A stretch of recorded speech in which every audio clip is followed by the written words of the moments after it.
In the 1980s, as British Rail came under increasing pressure to stem its losses, the nationalised rail operator undertook one of the most radical changes to its network since its formation in 1948, breaking up the former geographic region system into 5 individual sectors: InterCity, Network South East, Regional Railways, the Parcels sector, and the Freight sector. Each of these sectors would be granted an increased degree of autonomy, thereby allowing them to tailor their operations to each of their unique market segments and operations, and thereby improving service quality and appeal amid falling passenger numbers. Though before the fruits of this corporate move could be fully enjoyed, privatisation would sever the ties of British Rail completely and create a divorced system that still exists today. By the turn of 1980, the British Rail network, in terms of organisation, was generally the same as it had been when the railways were nationalised in 1948, maintaining a system of geographic region systems that covered individual segments of the company, primarily along the lines of what were formerly the Big Four railway firms of the pre-war era, leading to a wasteful duplication of management and personnel at the various headquarters peppered around the country. This arrangement was at its worst when passenger services were required to cross regional boundaries and where improvements could not be promoted and carried out by just one set of managers, with the same applying to freight traffic when it ran from one region to the next, requiring customers to deal with 2 separate sets of management figures for the collection and distribution of their goods. Therefore, in a bid to reorganise and revitalise interest in the rail industry, on January 1st, 1982, the 6 passenger regions of British Rail, the Southern, the Western, the London Midland, the Eastern, as merged with the North Eastern in 1967, and the Scottish region, were reorganised into sectors, with sectorisation seeing BR move from its embedded regional structure into 3 business-led passenger operations.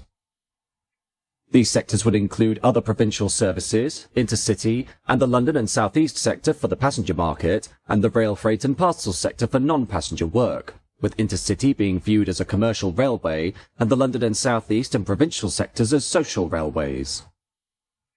The aim of sectorisation was outlined in British Rail's annual board report of 1979, in which by decentralising BR into clearly accountable groups, it would create confidence in their stewardships of these national businesses and justify the case for investment, with sector management placing managerial accountability with one director without the need for hugely significant changes to infrastructure or increased administration costs. The sectors were regarded by the British Rail Board as merely a business and planning unit rather than an operational or administrative one, thus meaning the regions maintained control over the day-to-day running of trains, whereas the sectors created business plans, coordinating the various regions within its area and putting forward proposals for large-scale investments, such as new stock and refurbishments. Long-distance express services in all areas, except the South East, were to pass to an organisation called InterCity, which would consist of the Midland, Great Eastern, East and West Coast main lines, together with the former Great Western routes from London to South Wales and the West Country. InterCity was formally launched on January 4th, 1982, though prior to this, the term InterCity had been used in a variety of roles to describe express passenger services, with first use of the name having appeared on a fast train between London Paddington and Wolverhampton on the Western region of British Railways, as introduced in October 1950 and withdrawn in 1965. As a widespread brand, the InterCity name would make its debut in 1966 to coincide with the completion of the first phase of electrification between London Euston, Liverpool and Manchester, this being accompanied by the introduction of services at regular intervals, as well as 80-mile-an-hour average speed and sustained 100-mile-an-hour running. However, rather than naming individual trains, as had been done in the past, the whole route was branded InterCity to show that the improvements applied to all trains, not just a select few flagship services. The success of this approach, with a 66% increase in passenger numbers, leading the scheme to be extended first to Birmingham services and then to the wider network, including sleeper trains which were branded as InterCity Sleeper.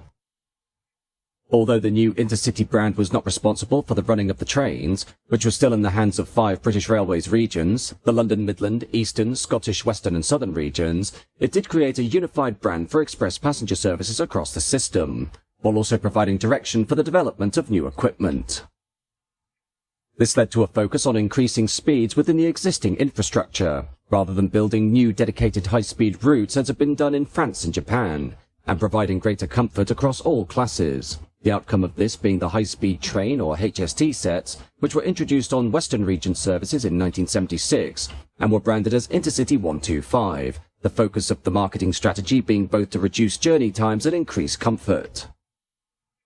Come sectorisation in January 1982, the InterCity name, by this time, was used on all express services radiating out of London and was split into 5 routes: the East Coast Main Line, the West Coast Main Line, the Great Western Main Line, the Midland Main Line, and the cross-country route, the latter of which was the only route not to serve London, but ran between Scotland, the north of England, and the south-west. This new sector became responsible for 3,400 passenger vehicles, 362 locomotives, and 5,400 staff, as headed by Director Cyril Bleasdale, with the new structure allowing for the reallocation of resources that allowed HSTs to be introduced on new routes to improve speed and service quality, while a marketing relaunch was also brought about with a new livery consisting of light and dark grey with red and white bands, as had debuted on the Advanced Passenger Train or APT. The London and South East sector, meanwhile, was also formed on January 4, 1982, and would be led by Director Bob Reed, this sector covering a wide variety of services, including high-density commuter trains out of the London terminals, as well as long-distance trains to Anglia, the south coast and the southwest of England. Day-to-day operations, staffing and timetabling continued to be delivered by the regions, and the sector came into existence with barely 30 staff based at Waterloo, the expectation being that the London and South East sector would cover most of its operating costs from revenues, in contrast to heavily subsidised rural services, with the first livery for the company being a dark brown upper body and dark grey lower body separated by an orange waistband. The third passenger sector to be formed was Provincial, as established again on January 4, 1982, which would be responsible for all other passenger services outside London, as well as controlling the ScotRail brand, while the metropolitan counties would have their local services managed by the passenger transport executives, as created under the 1968 Transport Act, to help provide individual control of their local bus and commuter rail operations. Provincial inherited a diverse range of routes, comprising both express and local services, with express trains primarily consisting of services to non-principal destinations or on less popular routes, such as Birmingham or Liverpool to Norwich or Liverpool to Scarborough, and were chiefly operated by older locomotives and second-hand intercity coaches.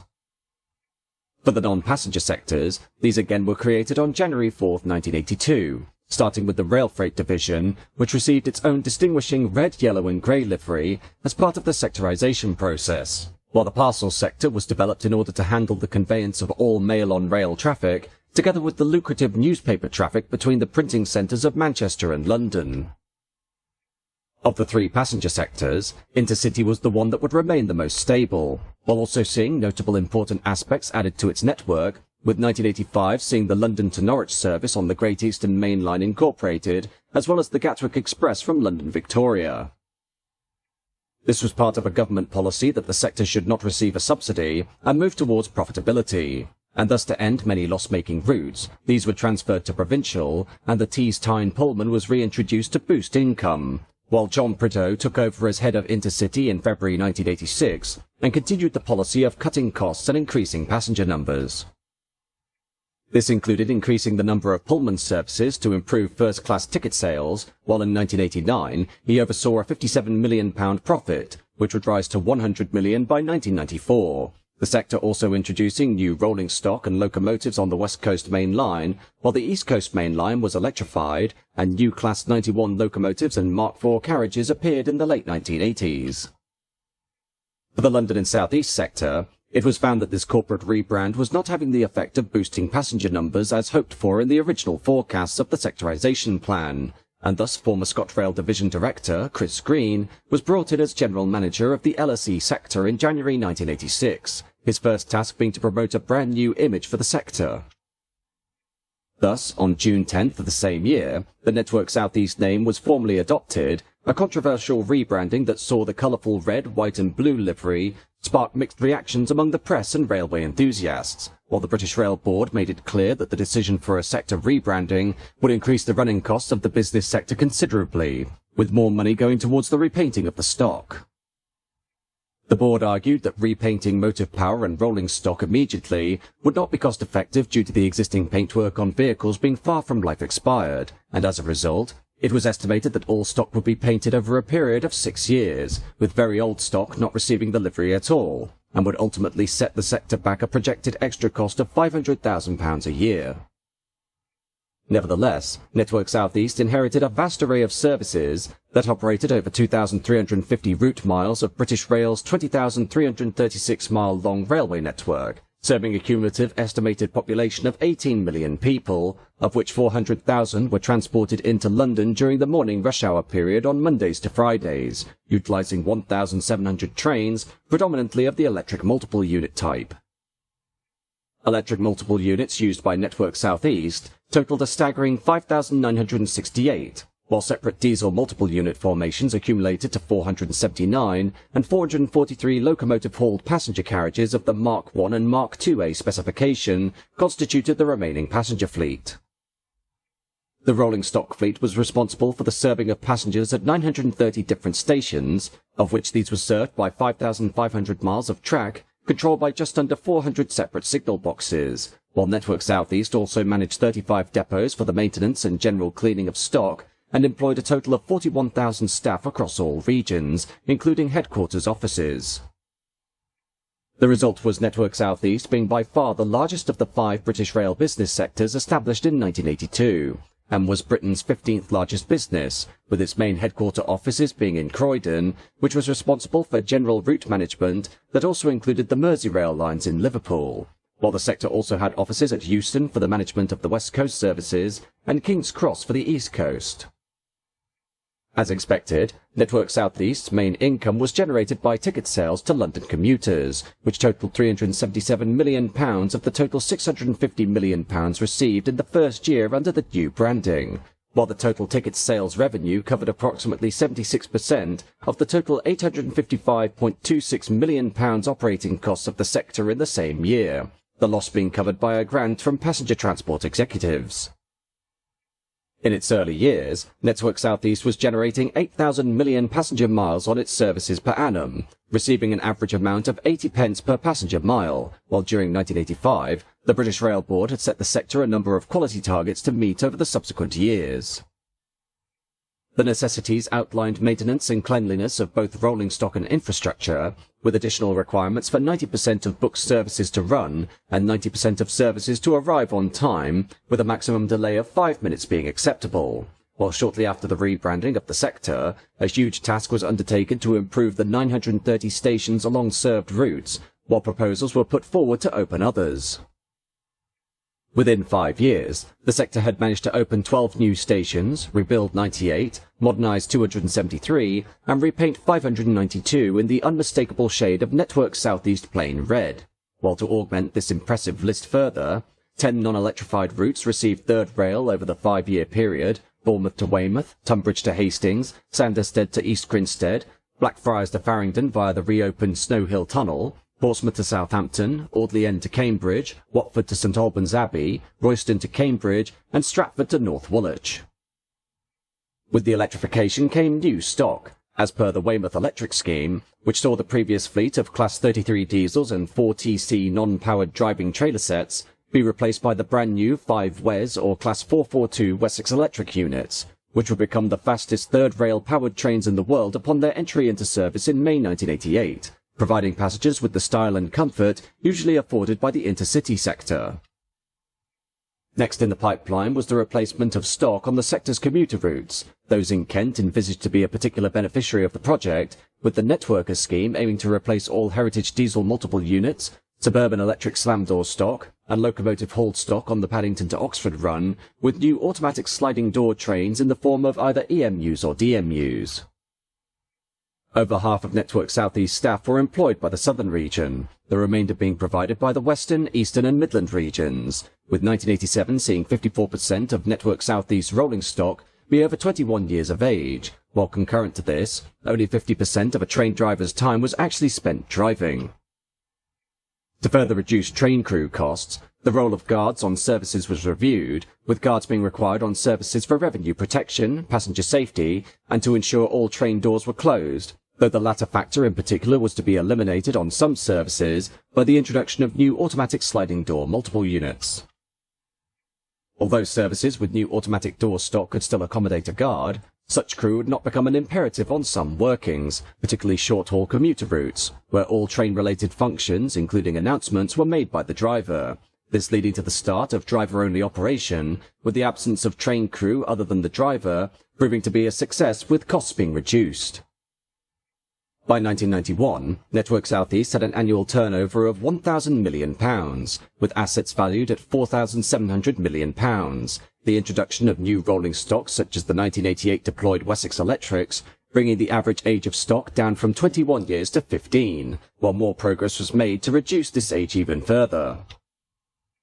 During that same year, the sector reported carrying 2 million passengers a day on its network, and handled 42% of all commuting into the capital. This thereby making Network South East, at the time, the largest rail commuter network in Europe, and the largest railway system in the world under single ownership.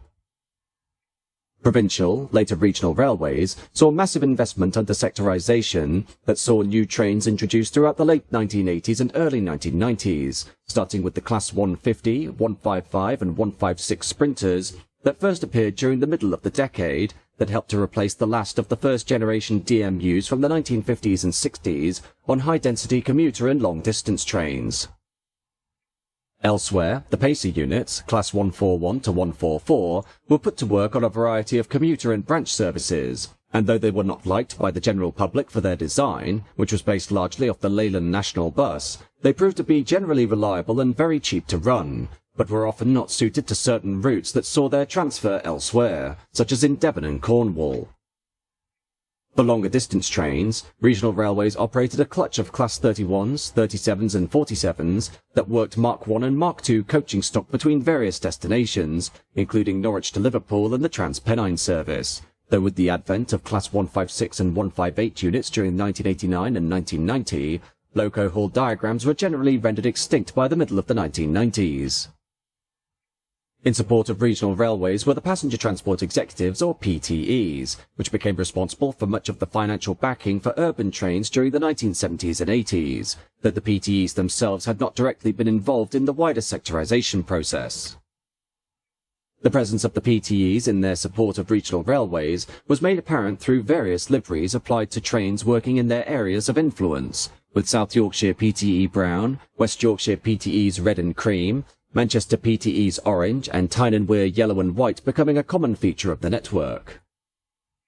For ScotRail, those passenger services that did not come under InterCity's remit were placed in the care of ScotRail, which actually started operations in 1984 and was initially operated by General Manager Chris Green from its formation, Green's leadership seeing the ScotRail system eke out a new and vivid identity after years of stagnation and neglect under the previous Scottish region. Under ScotRail, a dedicated livery that followed the pattern of the InterCity colours was adopted, but with a light blue stripe replacing the red stripe, this livery being applied to all manner of coaching stock and locomotives, though the later arrival of new diesel units would see this colour scheme replaced largely by the regional railways livery by the middle of the 1990s. The freight sector, meanwhile, was broken up further during 1987 in order to meet the demands of individual clients who utilised rail transportation, this being generally in response to the quarry company Foster Yeoman's private order for the American-built Class 59 diesels during 1985, due to BR's inability to provide reliable locomotives to haul their aggregate trains from Merehead Quarry in Somerset. As such, Trainload Freight was formed in October 1987 out of the previous Railfreight Trainload Freight Operations Division, the company, at the time of its formation, having been authorised to acquire 100 Class 60 locomotives to help provide a heavy freight diesel that would combat the likes of the Class 59. The Trainload Freight Division was divided into separately branded industry subsectors to service high-volume customers, these being coal, construction, metals and petroleum, with each subsector locomotive being given a coloured identification decal positioned between the centre body side and the cab, as well as a vertical decal repeater strip adjacent to the offside cab door. For each sector, the coal sector included merry-go-round block coal train movements for power stations and provided resources for steel and cement works, fly ash and nuclear flasks, while the construction sector included aggregates, self-discharge trains, cement lime and gypsum trains, refuse and channel tunnel materials, The metals sector serviced iron ore, slab, semi-finished products, wire coil, scrap metal, aluminium and limestone, and the petroleum sector included oil, petroleum, chemicals, bitumen, LPG, aviation fuel, and locomotive fuel operations. Elsewhere, the Railfreight general sector was formed to cover any operations not assigned to either the trainload freight subsectors or rail freight distribution, with its remit including work for the MOD, China Clay, automotive, grain, sand, timber, other miscellaneous traffic, and the transfer of London Transport tube trains from their construction facilities elsewhere in the UK. The Railfreight general sector proved to be very short-lived though, and following its launch in 1987 with a fleet of only 4 locomotives, it was disbanded and taken over by Railfreight Distribution in 1989. Railfreight Distribution was created by the divisions of BR's earlier railfreight sector and was responsible for non-trainload freight operations, as well as freightliner and intermodal services, while during its early years, the division was occasionally referred to as Speedlink Distribution, while also being responsible for freight operations through the Channel Tunnel once it had opened during 1994. The Parcels sector, meanwhile, was rebranded as the Rail Express Division during 1988, before being formally renamed to Rail Express Systems during 1991, with its forward planning being dictated by the expansive RailNet project that would increase the efficiency of the service through dedicated mail-on-rail terminals at strategic locations and rolling stock such as the Class 325 EMUs. In 1989, a study by the accounting firm Coopers & Lybrand recommended that British Rail should simplify its organisation and decentralise on business lines, thus leading to the establishment of the Organisation for Quality, or OFQ, team to lead the initiative. In 1990, profit-centred teams were given 6 months to devise new organisational structures, and a series of reports were produced by the teams working on OFQ for the Chief Executives Forum in June 1990, this being followed by the OFQ steering group being formed to deal with any queries, the concept of trading being an important one to OFQ, and denoted the ability of profit centres to do business with each other. On April 1, 1991, under the OFQ initiative, the British Rail region system was formally disbanded as the sectors took complete responsibility for all railway operations, thus seeing area managers no longer required, while the sectors took over civil engineering and the running of the trains, this being overseen by John Welsby, a former economist for the Department of Transport, who had become Chief Executive of British Rail in 1990. The outcomes of OFQ thus allowed InterCity to act as its own railway company, owning the assets and running the services, as well as being responsible for a £1 billion turnover and 30,000 staff, this new structure being headed by Chris Green, who had risen to the position of managing director of the InterCity sector in January 1992. Network South East, meanwhile, was divided up into 9 separate divisions, with the divisional director being accountable for each, these divisions being Great Eastern, West Anglia, London, Tilbury and Southend, Thames and Chiltern, Thameslink, North, South Western, South Central and South East. The latter 4 divisions were derived from the former Network South East regional areas, with the Thameslink brand referring to a specific service rather than a geographical area, for trains running directly from the north of London to the south of London via the recently reopened Snow Hill Tunnel through Blackfriars. Generally, this sector was well run from the outset, and its performance bettered from the various projects instigated by management, with more initiatives being prepared for the improvement of existing rolling stock and replacement of the oldest remaining examples on Network South East operational area. Sectorisation, however, did have its critics, with some of the sectors bleeding money when reorganised, while fears abounded that fragmentation would erode the clear chains of command and communication essential to safety, a concern that was vindicated during the early years of the sectorisation process due to the complex web of management and corporate agreements that had existed unchanged since the end of World War II. While much of this complexity was ironed out under the OFQ initiative, with the Scottish, Anglia and Southern having been identified as possible profit centres for both the Provincial and Network South East sectors, the biggest and most complicated region, the former London Midland, wouldn't be reorganised until as late as 1992, with the Watford DC lines and the Grand Union services to Northampton, Rugby and Bedford being in need of improvement. However, some critics felt that OFQ unnecessarily fragmented operations and engineered and introduced too much complexity, while many saw it as an excellent manifestation of the virtues of flexibility and focusing on core tasks, though the true benefits of the OFQ programme were never truly proven, following the re-election of John Major's Conservative government during 1992. Under the commitments of the major government, British Rail would be sold off to the private sector, and its former assets would be broken up into individual franchises that engendered on-track competition between the various firms that would run trains up and down the country. In October 1993, the Gatwick Express services were split from the sector to form their own train operating unit, or TOU, in preparation for privatisation, while the remaining 6 routes of the InterCity sector, Anglia, East Coast, West Coast, Great Western, Midland and Cross Country, were split to form individual TOUs. These TOUs were Anglia, which included local services in East Anglia transferred from regional railways, East Coast, Great Western, Midland, Cross Country and West Coast, with the InterCity sector ceasing to operate in an official capacity on April 1, 1994, as did the InterCity brand, the TOUs being directly operated by the British Rail Board until they were sold off between 1995 and 1997. For Network South East, privatisation curtailed many of its new rolling stock propositions, thus leading to the cancellation of many superb projects, including a second fleet of networker units, with Network South East, when disbanded, being within reach of breaking even and becoming profitable, thus rendering this sector perhaps the biggest loss resultant of the privatisation process. In 1994, the trainload freight business sectors were reformed into 3 shadow freight franchises, with each being responsible for all types of traffic within its own area, these shadow firms being Load Haul, Mainline Freight and Transrail, and commanded their own livery style, with the original subsector decals and BR double arrow logo being abandoned.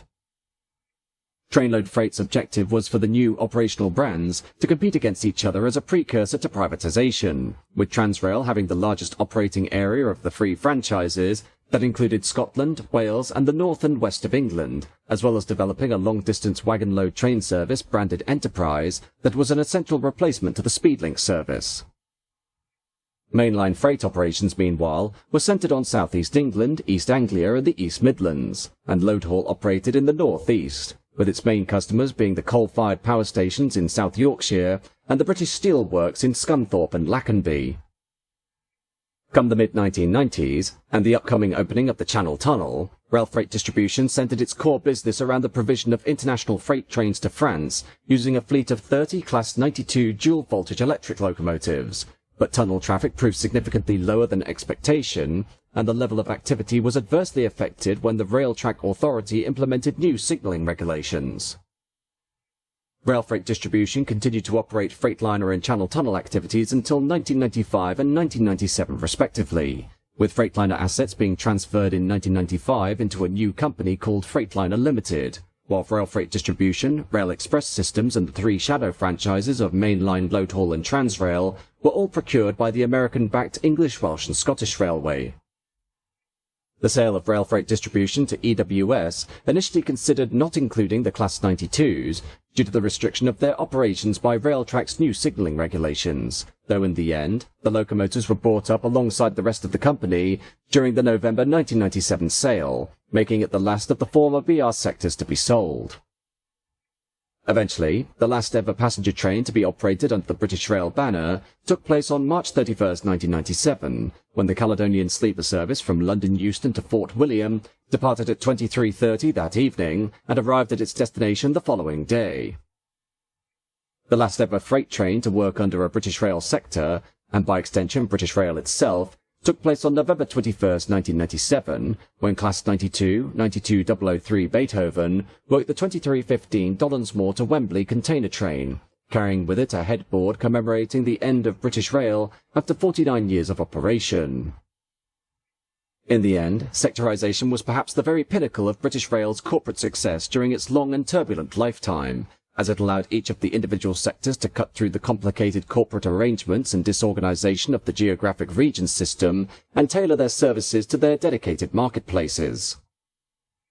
Sadly, while sectorisation was on course for a bright future based on its increased revenues, the concept was never truly proven due to the onset of privatisation in the early 1990s, and before the likes of Network South East, InterCity, regional railways and the like could apply stability to the system, they were sold off to individual franchises, thus leading to a new wave of on-track competition, turmoil and tragedy.